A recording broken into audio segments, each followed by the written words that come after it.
It began as a quiet family gathering, one of those rare moments when the grandeur of monarchy faded into something resembling a normal afternoon. But within those castle walls, where whispers hold more weight than proclamations, a single remark from a young princess cracked the centuries-old foundation of royal composure.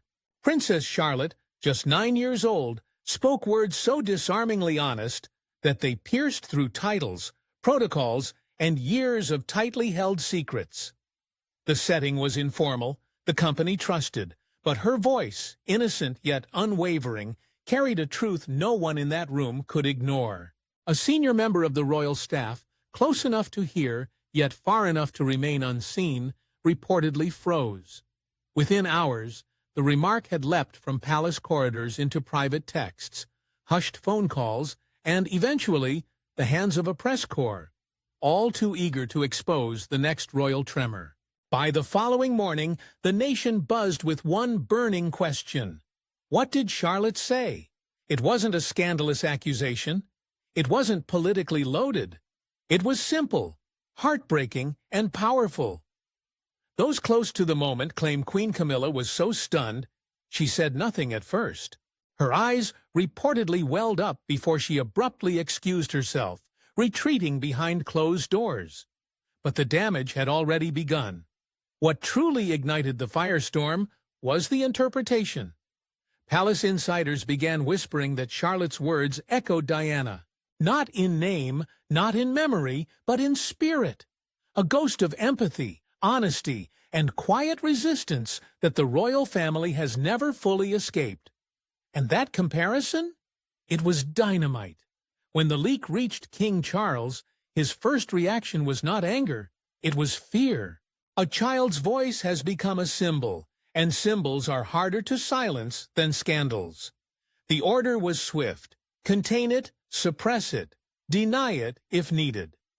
But the comment, now dubbed the Charlotte Statement, had already escaped the palace gates and embedded itself in the public psyche. Social media exploded, pundits speculated. National watchers dissected every word Charlotte had ever spoken in public, desperate for clues. What had been intended as a fleeting, emotional reflection had transformed into a national reckoning. And yet, for all the chaos it unleashed, the real question remained unanswered. Why did it hurt so much? Why did Charlotte's comments strike a nerve so deep that it fractured the palace's composure?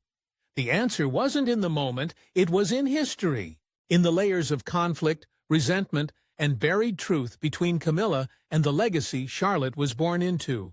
But to truly understand why Charlotte's words cut so deep, we must revisit the very roots of tension between her and Camilla, buried beneath layers of royal protocol and unresolved history. Camilla may have won the crown, but she never truly escaped Diana's shadow, and Princess Charlotte, knowingly or not, reopened that wound in a way no one expected. From the moment Diana's life was cut short, her spirit refused to fade. She didn't just leave behind a legacy, she left behind a haunting comparison. No matter how many royal portraits Camilla posed for or how many crowns she wore, there was always another woman beside her in the public eye, the one who had captured the world's heart. And for the British public, that emotional loyalty never shifted. Diana remained the eternal Queen of Hearts. Camilla, by contrast, remained the woman who replaced her. That unspoken tension still clung to the crown, visible in every headline, every public appearance, and most piercingly in the eyes of the next generation. From a very young age, Princess Charlotte had been surrounded by stories of Diana, not as a historical figure, but as a symbol of courage, love, and quiet rebellion. Catherine, always diplomatic, never allowed bitterness to take root in her children's understanding of royal history. The children sense things adults never say.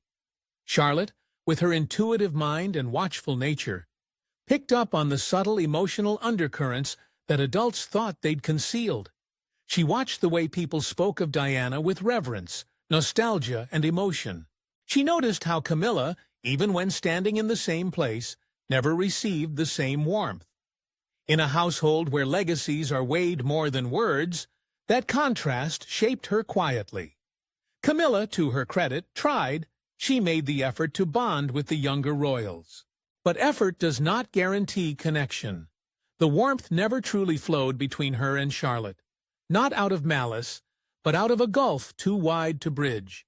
Every attempt at casual bonding felt formal, every smile strained. And Charlotte, shaped by her mother's grace and her grandmother's ghost, kept her distance not out of rebellion, but out of quiet confusion. Why did someone so revered by the world have to be replaced? Why did people whisper about Diana like a secret, while Camilla stood in plain sight? The public, for its part, never let the past go. Charlotte was already being dubbed Diana's echo in royal tabloids and online forums. Her posture, her expressions, even the way she comforted younger children at events, it all drew comparisons. The people didn't just love her, they projected onto her. She became the living embodiment of everything they believed Diana could have been. Had fate been kinder, and that comparison was never fair, but it was relentless. For Camilla, this wasn't just difficult, it was unbearable. To be queen consort, and yet constantly measured against a woman no longer living, created a psychological burden even her closest allies struggled to deny. And Charlotte, innocent, thoughtful, emotionally perceptive, had unknowingly added a new weight to that crown. Her presence was not just symbolic, it was confrontational, a generational reckoning wrapped in royal lace. But this was never just about legacy. It became personal the moment Charlotte confronted Camilla's treatment of someone very close to her heart. Witnesses say the air went still. Charlotte's voice was calm, but the words cut deeper than any scandal. Her accusation that Queen Camilla had never shown kindness to Catherine. It wasn't a tantrum, it wasn't a slip of the tongue. It was deliberate, piercing, and delivered with the conviction of someone who had waited far too long to say what everyone else had been too afraid to admit. The setting was supposed to be a celebratory, intimate post-coronation family gathering, where champagne flowed and public duty gave way to private smiles. But all it took was one sentence from a child to shatter the carefully crafted illusion of unity. "You were never kind to Mummy," Charlotte allegedly said, eyes steady, tone unwavering. The entire room froze. No one breathed. Even the servants reportedly halted in their tracks, stunned by the raw audacity and the undeniable truth of her words. Camilla, long accustomed to icy glares and whispered judgment, was wholly unprepared for this. Royal aides described her as visibly shaken, clutching her glass before setting it down with trembling fingers. For a woman who had fought tooth and nail for her place beside the king, who had endured decades of scrutiny and scandal, this moment proved too much. Her composure cracked. There was no witty reply, no polite dismissal, just silence, then a trembling retreat from the room. Some claimed tears streamed down her face before she disappeared into the hallway. Others insist she whispered something under her breath. What's certain is that she didn't return for the rest of the evening. King Charles, standing just feet away, was reportedly pale and speechless. His instinct was to protect both sides, his wife and his granddaughter. But this time, even he couldn't spin control fast enough. Sources close to the situation said he later told an aide he felt as if he just witnessed the crown split in half. And in that moment, perhaps it had. For all their control over image and narrative, the monarchy had no defense against honesty, spoken plainly by a child. Charlotte's accusation wasn't just bold, it was devastating because of what it exposed. It suggested a fracture behind the royal smiles, a tension not only between Camilla and Catherine, but between generations. A child had pulled back the curtain, and there was no way to draw it closed again. As expected, the palace tried to contain the situation. Aides were instructed to downplay the moment. Staff were warned. Internal discussions labeled it a family misunderstanding. But the damage had already been done. Details began leaking first to trusted royal correspondents, then across tabloids, social media, and global outlets. The Charlotte confrontation was no longer a secret. It was a reckoning, and as the world speculated about the fallout, another question emerged. What had Charlotte seen behind those palace walls to spark such conviction? Charlotte may be young, but she has seen everything. Every forced smile, every cold shoulder, every moment her mother walked away quietly bruised. In a world where appearances matter more than honesty, she learned early on how to read between the lines. Behind palace gates, where grace is weaponized and kindness often masquerades as obligation, Charlotte watched her mother endure more than just royal duty. She saw Catherine being interrupted mid-sentence at public events, her opinions casually dismissed in private meetings, and her quiet contributions to the monarchy overshadowed by louder, more strategic personalities. Time after time, Camilla's subtle gestures ignored invitations, withheld acknowledgments, and comments meant to undermine chipped away at Catherine's presence. And Charlotte, perceptive beyond her years, took note. One incident, though never confirmed by the palace, left a lasting impression. It was whispered among insiders that Camilla deliberately vetoed Catherine's attendance at a high-profile diplomatic event. The official reason was protocol. The real reason, however, was said to be Camilla's fear of being eclipsed by the younger woman, who had become the people's true queen in spirit, if not in title. Charlotte watched as her mother swallowed disappointment once again, smiled for the cameras, and carried on. But something in Charlotte hardened. Her admiration for Catherine only deepened, as did her quiet distrust of the woman wearing the crown beside her grandfather. Behind closed doors, Charlotte overheard what she was never meant to hear: private conversations, sharp jokes, mocking tones. Camilla, surrounded by senior courtiers, allegedly dismissed Kate's obsession with public approval, ridiculing her as too perfect, too rehearsed, too beloved. And while the words were thrown casually, the impact was not. To Charlotte, it was betrayal, not of rank, but of basic decency. In a palace where words are measured carefully, these were blades. She never told anyone. She didn't confront, didn't ask questions. Instead, she watched. She remembered. She stored it all like tiny shards of glass, slowly forming a picture. No child should have to piece together. Her silence was not fear, it was observation. And in time, it became judgment. Over the years, her bond with her mother deepened. Every quiet moment, every small act of tenderness, every graceful retreat from conflict strengthened her resolve. Charlotte wasn't just her mother's daughter, she became her quiet defender. And eventually, that silence gave way to truth. Insiders now say it was inevitable, that Charlotte would eventually say what everyone else refused to. She had witnessed too much, absorbed too deeply, loved too fiercely. And when the moment came, her words didn't just expose a crack in the family, they pulled the mask off completely. But even as the world scrambled to uncover what was really said, it was the reaction from Prince William that shook the family to its core. When William learned what his daughter had said and what had driven her to say it, he didn't stay silent. For the first time, he turned his fury directly at Camilla. No aides, no PR buffers, no rehearsed royal language, just raw emotion, and decades of quiet restraint, boiling over in one devastating confrontation. Insiders say the scene unfolded behind the gates of Clarence House, where William arrived unannounced and demanded to speak with Camilla privately. What followed has only been described as a tense and tearful standoff. Guides were exchanged in hushed but heated tones.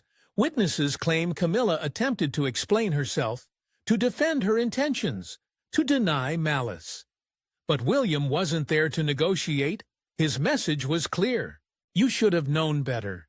For years he had tolerated the silent cuts, the whispered gossip, the palace games that Camilla played so well. He had overlooked the subtle sidelining of his wife, the strained smiles, and the backhanded compliments. But when it came to Charlotte, his daughter, his innocent truth-teller, that tolerance vanished. The confrontation may not have made headlines immediately, but the ripple effect did. Days later, royal watchers began noticing a shift. At public events, William stood further from Camilla than usual.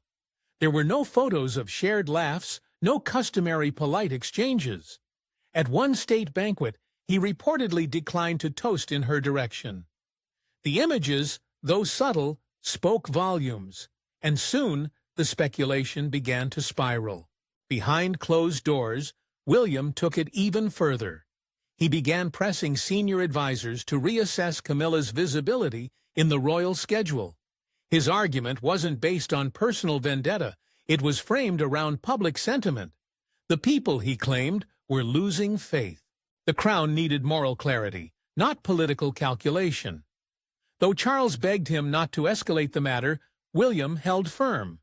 This was no longer just about family politics, it was about dignity, legacy, and protecting those who had long suffered in silence. For the first time, William wasn't just the future king, he was a father moved by truth, a husband unwilling to watch history repeat itself, and a son choosing righteousness over obedience. Charlotte, unaware of the storm she had unleashed, remained close to her father. Her bond deepened. He began to see her not just as a child, but as a quiet mirror of his own buried pain. She had noticed what he had once chosen to ignore. And now, through her voice, he found the strength to speak up. The monarchy, once united by silence, was now cracking under the weight of a child's truth and a father's fury. Yet while William took a stand, Camilla was unraveling emotionally, politically, and in the eyes of the people. Once untouchable within the palace hierarchy, Camilla now found herself isolated, doubted, and increasingly paranoid, as the child's words ignited whispers across the monarchy. The walls that once protected her, the alliances she had spent years nurturing, and the quiet authority she had earned through calculated resilience, all of it began to erode. It wasn't an official scandal, no statement had been issued, and yet the silence was deafening. Despite her own inner circle, trusted advisors began offering uncomfortable truths. Some gently suggested she withdraw from family-facing engagements, citing the growing public scrutiny. Others, more direct, warned that her image had become unmanageable. The once proud queen consort was now a liability to the very institution she had fought so long to be accepted by. Behind closed doors, Camilla reportedly unraveled. Those closest to her described outbursts that seemed out of character, sudden fits of weeping, and long stretches of reclusion in her private quarters. Her presence at public events became increasingly rare. When she did appear, she was guarded, tense, and visibly strained. The woman who once commanded royal banquets with ease now seemed like a shadow of her former self. And the world noticed, the press, long accustomed to Camilla's stiff upper lip, began dissecting every absence, every cancelled appearance. Her approval ratings, already precarious, plummeted in the days following the leak of Charlotte's confrontation. But what stung most wasn't the statistics, it was the story. The tabloids spun the moment into something far greater than a family rift. "Diana's justice through Charlotte," read one headline. Another branded it, "The People's Princess strikes back through her granddaughter." The public, especially those still loyal to Diana's memory, devoured it. Camilla, once cautiously accepted, was now being recast as the villain once more. This time not for what she did, but for how a child saw her. That perception, once formed, proved nearly impossible to shake. Even her relationship with King Charles began to show cracks. Sources revealed mounting tension behind the palace gates. Charles, still grieving his mother's legacy and wary of public backlash, found himself torn. He loved his wife, but he also understood the monarchy's fragility. Every move, every word now felt like a balancing act between personal loyalty and national perception. When Camilla canceled yet another appearance, this time a major charity gala, citing vague private health matters, the whispers became impossible to ignore. Everything was breaking, And this time, no amount of royal protocol could hide it. And just when the dust seemed to settle, Charlotte did something no one expected. She spoke publicly. And the monarchy held its breath. It wasn't planned. It wasn't rehearsed. But when Charlotte took the microphone during a youth charity event, her message became the loudest voice in the monarchy. Dressed for a simple engagement intended to promote kindness and mental health awareness among children, Charlotte was expected to smile, wave, and perhaps recite a pre-written sentence. Instead, she stepped forward and delivered something raw, something unforgettable. In a voice steadier than anyone expected, she spoke of truth, kindness, and being brave even when you're small. No names were mentioned. No direct reference to the storm surrounding her family. But, to those listening inside the palace, and far beyond every word, felt like a carefully placed stone in the foundation of a new royal future. The effect was immediate. Within minutes, social media exploded. Clips of Charlotte's speech were shared, dissected, celebrated.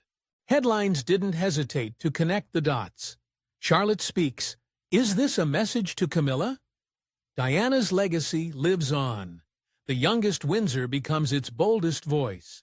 The timing, the tone, and the unmistakable resolve in her words couldn't be dismissed as coincidence. It was the quiet power of someone who had seen enough, and in her own way was now choosing to lead.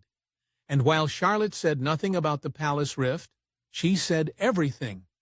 Her message wasn't just heard, it was felt. Catherine stood beside her throughout. And though she said little herself, one photograph captured everything. A simple moment of a mother watching her daughter with eyes brimming with quiet pride quickly went viral. The image was dubbed "the look that said everything." It was shared across platforms, printed on front pages, even analyzed by royal experts as a symbolic shift in power. In that brief moment, the monarchy didn't just feel human, it felt honest, and the people responded.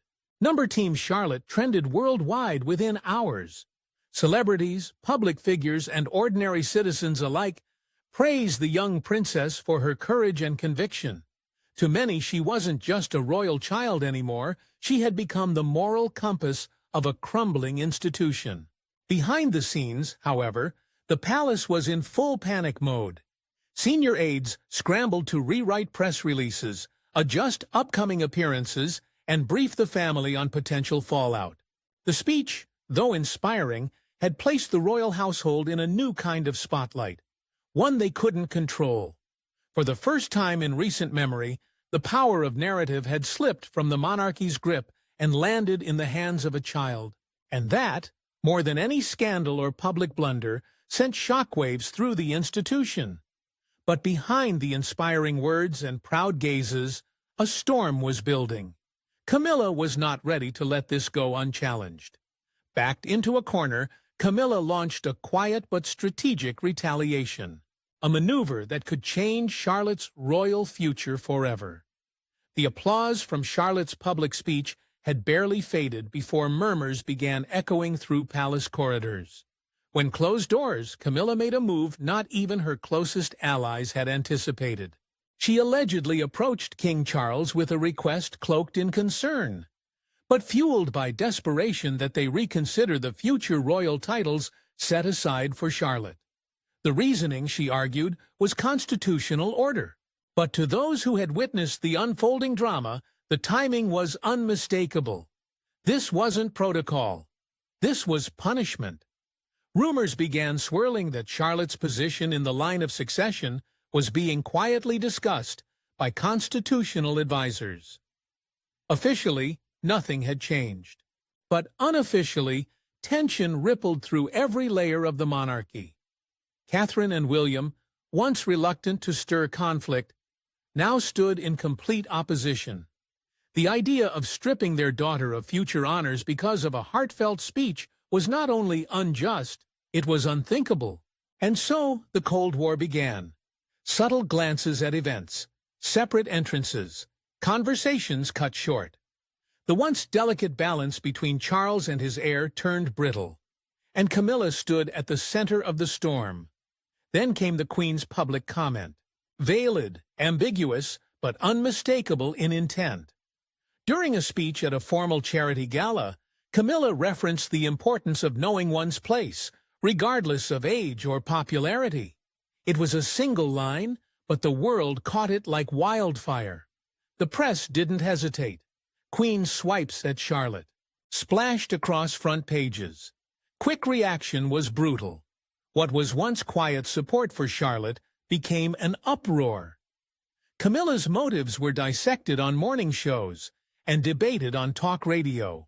Commentators who once praised her transformation into a dignified queen consort now questioned her judgment, her sense of fairness, even her grip on the realities of modern monarchy. And behind palace walls, the fracture deepened.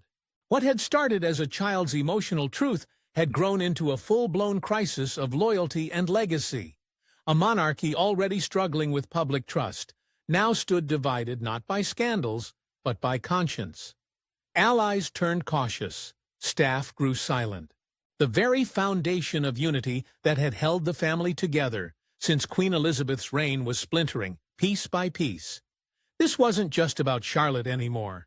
It was about who the royal family really was and who it was becoming. And yet, as the royal house trembled, it was Princess Anne who stepped in, bringing clarity, protection, and a legacy Charlotte never saw coming. In the final twist of this royal drama, the monarchy's most steadfast protector emerged, not with vengeance, but with vision. Princess Anne made a move that silenced the chaos and secured Charlotte's future. As the winds of scandal and betrayal howled through the palace, it was Anne, stoic, unsentimental, and fiercely loyal to the institution, who rose above the noise. During the ancient and ceremonial order of the Garter Gathering, Anne stood before the world, flanked by her royal siblings and the future generation, and uttered a single phrase that rewrote the narrative.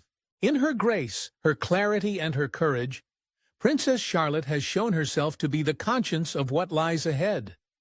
The silence that followed wasn't just respect, it was stunned admiration. And then came the gesture that echoed louder than any speech. In front of the gathered dignitaries, Anne removed a brooch once worn by Queen Elizabeth herself, a rare family heirloom steeped in symbolism, and fastened it to Charlotte's gown. No fanfare, no explanation, but everyone watching understood. It was a public endorsement, a transfer of legacy, and a quiet declaration of who truly represented the soul of the crown moving forward. For Charlotte, it was more than validation, it was protection. And for the monarchy, it was a moment of redemption. During the scenes, it was Anne who had done what no one else could. She brought William, Charles, and Camilla to the same table, not with emotion, but with logic, with calm, with an unshakable reminder of duty. Insiders say the conversation was painful but necessary, and didn't demand apologies. She demanded alignment. The monarchy couldn't afford further cracks. Camilla, exhausted from weeks of backlash, agreed to quietly step back from several family-facing roles. It wasn't a resignation, but it was a recalibration. Her public calendar thinned. Her presence at major family milestones became less frequent. And as she receded, the tension did too. Charlotte, once seen as simply the daughter of the future king, was now something else entirely. Her speech, her courage, her poise, they became part of royal lore. The child who spoke the truth had become a symbol of accountability. A generation raised on palace perfection now saw a glimpse of royal humanity. The monarchy, long accused of being out of touch, began reshaping its image, not around tradition alone, but around transparency, integrity, and the strength of its future bloodline. And so, the House of Windsor breathed again. Not unscarred, not unshaken, but reforged in fire. In Charlotte, they found not just a girl with a voice, but a voice that could guide them through silence, scandal, and scrutiny alike. What began as an unfiltered truth from a child's lips became a royal reckoning, one that may have changed the House of Windsor forever. Thanks for watching. Don't forget to like and subscribe, and we will see you in the next one.